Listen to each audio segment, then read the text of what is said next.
શક્કરિયા બટાકાનો ભાવ કોઈ જાતનો છે જ નહીં. જે ધારીએ અમે એ ભાવ જ નહીં. અત્યારે શક્કરિયા 30 થી 40 રૂપિયા કિલો, બટાકા 20 થી 25 રૂપિયા કિલો છે. જે વસ્તુ જે આમ બજાર હોવો જોઈએ બજાર નથી કે ઘરાકી બી નથી. જે પહેલાં આમ લાગતું હતું કે આ બજાર પકડાતો હતો, હવે તો કોઈ એવું લાગતું નહીં, કોઈ શિરાજી કરતા નહીં એવું લાગે છે. ઘરાકી તો કોઈ જાતની અમને લાગતી જ નથી. એમાં એવું નહીં કે ચલો ભાઈ આટલા પહેલાં અમે ડબલ વેચતા હતા તો એનાથી અડધો વેચતા થઈ ગયા.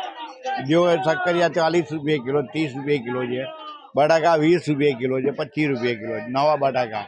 તમારે વેફર પાડ્યું એના માટે એના બી છે ને બટાકાની સુક્કી બનાવી હોય તોય ચાલે. સુક્કી ભાજી એટલે ગણતરીના દિવસોમાં અત્યારે ભાવ હોય ને તો અમને બી મજા આવે, પબ્લિક બી ખાય. સસ્તું એટલે પબ્લિક કોઈ ખાવા વાળી લાગતી નહીં, મને તો એવું લાગે છે. મારું નામ કિરીટભાઈ પટેલ.